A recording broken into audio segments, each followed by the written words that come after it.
The alarm does not go off. It has not gone off in 7 months.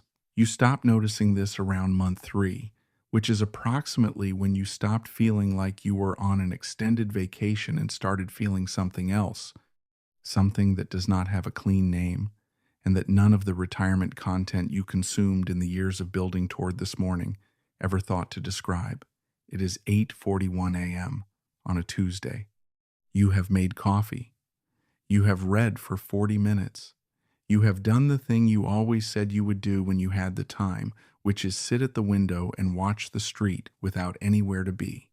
And you are, for the third Tuesday in a row, mildly, quietly, persistently bored. Not the bored of a slow afternoon. The bored of a person who built a very specific machine for a very specific purpose and reached the purpose and is now standing next to the machine wondering what it was all for and whether the answer to that question was supposed to have arrived with the portfolio or separately, and whether separately means it is still coming or whether it was always supposed to be something you built yourself and you simply forgot to. This is not a story about regret. The math still works. The $1,050,000 is still there, slightly larger than it was in the month you left, because the market has been cooperative, and the withdrawal rate of 3.6% is running exactly as the spreadsheet predicted. Nothing has gone wrong financially. Everything is exactly as planned.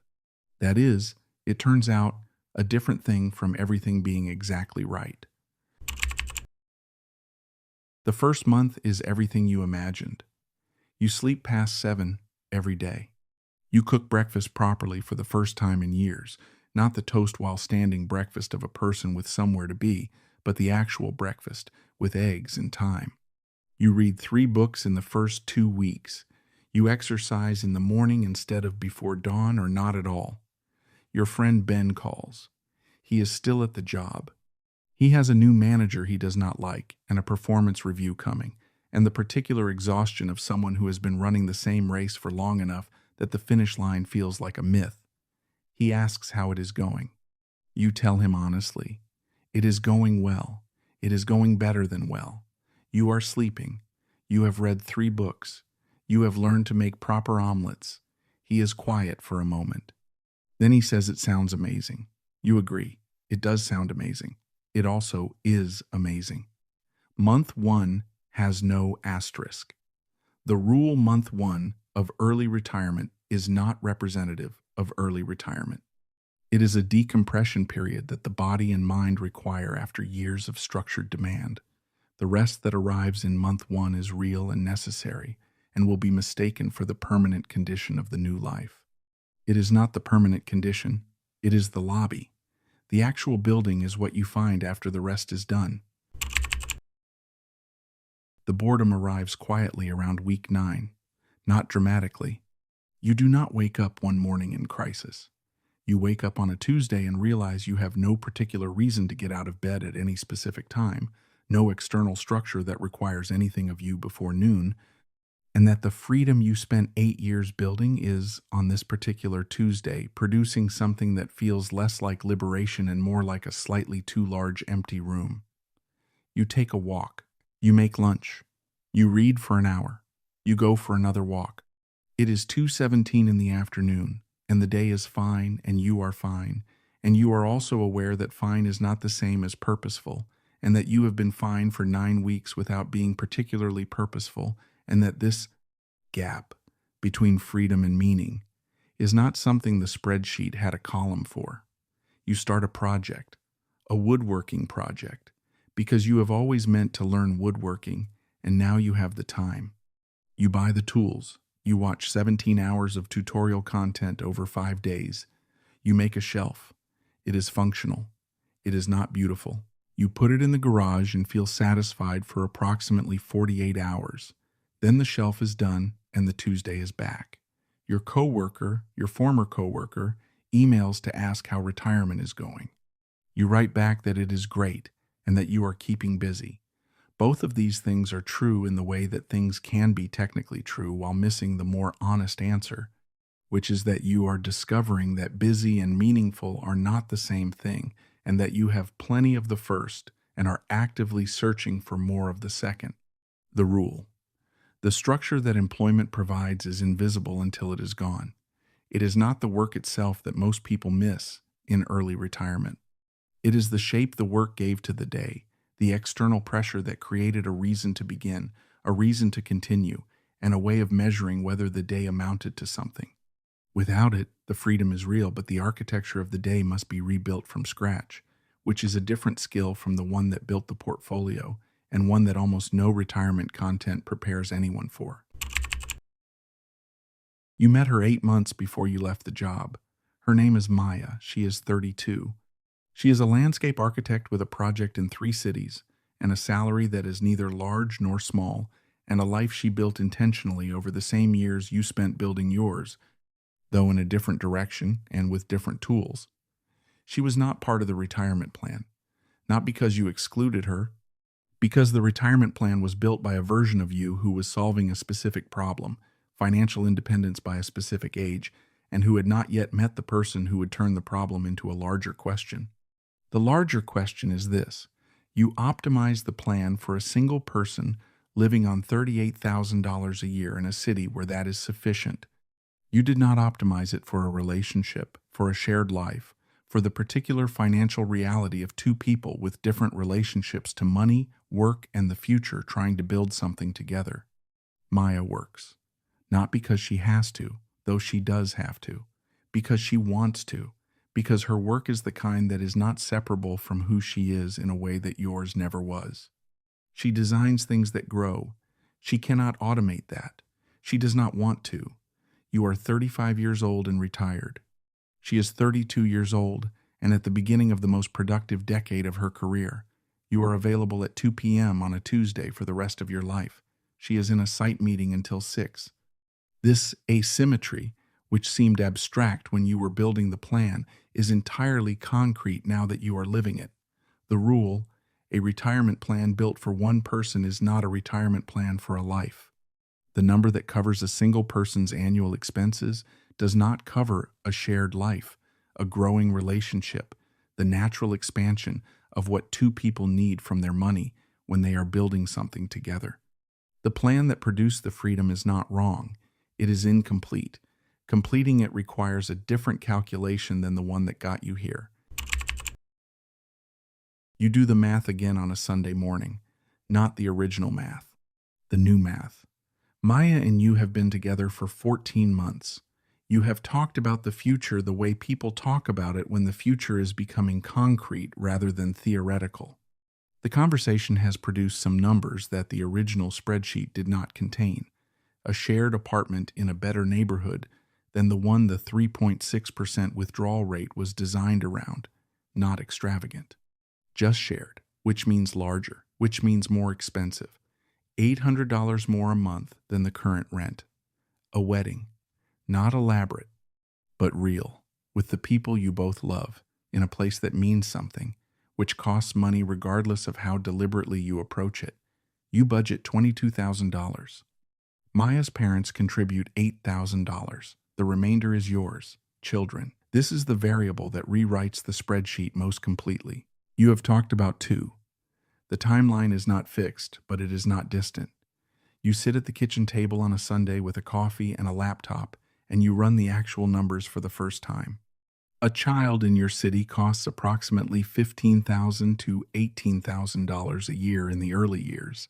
Childcare alone runs $1,400 to $2,100 a month in most metropolitan areas. 2 children at different ages simultaneously is not double that cost, but it is close. The years when both are in childcare before school age are the most expensive. Then school, which, if public, is manageable, and if private, is a different spreadsheet entirely. Then college, which you funded for yourself through the 401k and the brokerage account, and a savings rate that left nothing for a child's future because there was no child. You add the numbers. A shared life with 2 children, maintained without luxury but without deprivation, in the city where you both live, costs approximately $94,000 a year. Your portfolio at 4% yields $42,800. Maya's salary after tax is $61,000. Combined income, $180,000. and $3,800. Combined expenses, $94,000. Margin, $9,800 a year. You sit with that number for a while. $9,800 is not nothing. It is also not the cushion you built the original retirement around.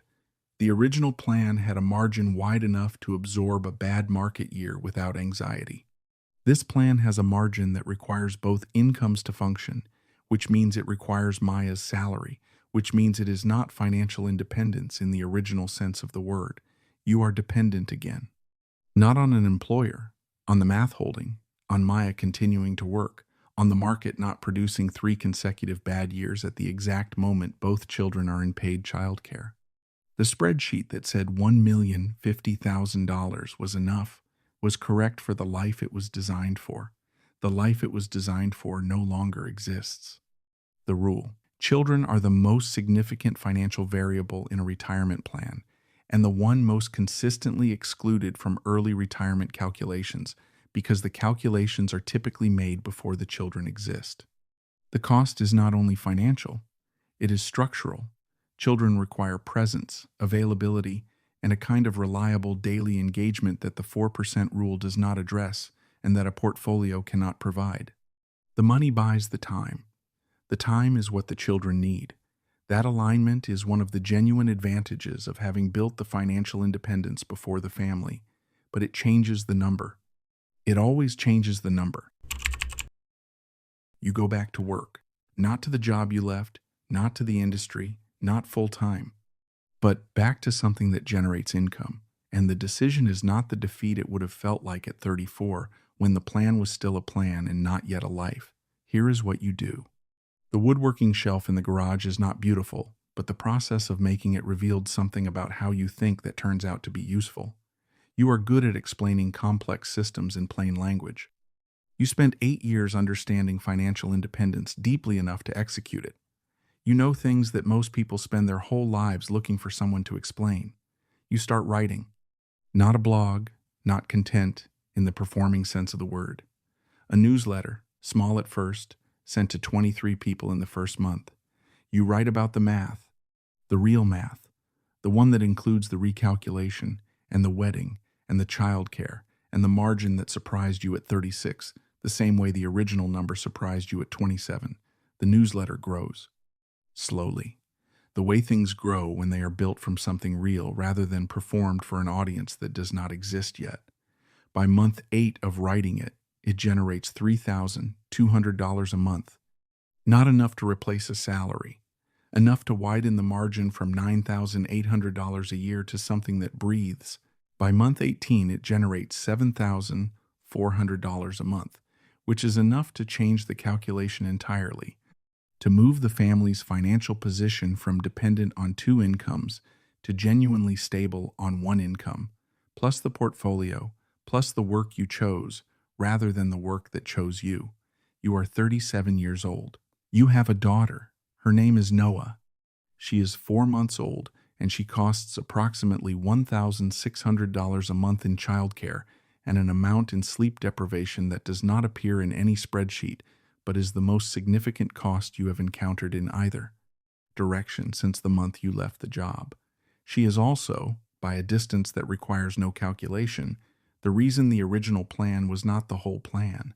The shelf in the garage was not the project. The newsletter was not the project. Noah is the project. And the financial independence you built at 35 did not retire you from work. It gave you the option to choose which work to do. You chose this. The rule early retirement is not the end of a financial story. It is the beginning of the most important question in it. What is the freedom for? Most retirement content answers the how. Almost none of it answers the what next. The what next is not findable in a spreadsheet. It requires living inside the freedom long enough to discover what fills it with purpose rather than just with time. The people who answer that question well do not stay retired in the original sense. They find the work that the financial independence made possible, which is different from the work the financial independence was built to escape. Ben calls on a Thursday night. You are doing the dishes. Maya is reading in the other room. Noah is asleep in the way that 4-month-olds are sometimes asleep, temporarily, provisionally, in a manner that could change at any moment, and requires the household to move quietly and not make plans. Ben asks how retirement is going. You tell him it is not exactly retirement anymore. You explain the newsletter, the $7,400 a month, the recalculation, the margin. Noah. He listens in the way he has always listened, which is carefully and without interruption. When you are done, he is quiet for a moment. Then he says he thought you had it figured out. You tell him you did. Then the figuring out changed because the life changed.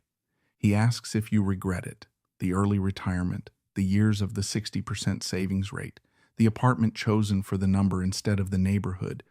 You think about it honestly? No, you do not regret it. Because the freedom it produced, even though the freedom did not look like what you imagined, gave you the time to discover what the freedom was for, which was not a shelf, not a newsletter, not even the margin or the recalculation. It was the Tuesday at 2:17 in the afternoon when you were mildly bored and going for your second walk and had nothing required of you until the following day, which is when you ran into Maya at a coffee shop you only went to because you had time to walk there. He is quiet again. Then he says he thinks he needs to look at some things. You tell him the math is simpler than it looks. The rule. The question Ben is asking is the same question everyone asks when they are close enough to someone who built the thing to see what it actually produced. Not the account balance, not the withdrawal rate, whether the life that waited on the other side of the plan was worth what the plan cost. The answer is not yes or no. The answer is that the plan produced a life that was nothing like the one imagined, and better than the one imagined, and harder than the one imagined, and the only way to know that was to finish it. There is no preview. There is only the math, and then the morning without an alarm, and then everything that the morning turns out to contain. It is 8:41 in the morning. Noah woke at 5:14 and did not go back to sleep, which is its own category of alarm that no spreadsheet anticipated and that no 4% rule addresses. Maya left at 7. You have been awake for 3 hours and 27 minutes, and the coffee was made at 5:16 and is long cold, and the Tuesday has been going for a while already. You are not bored.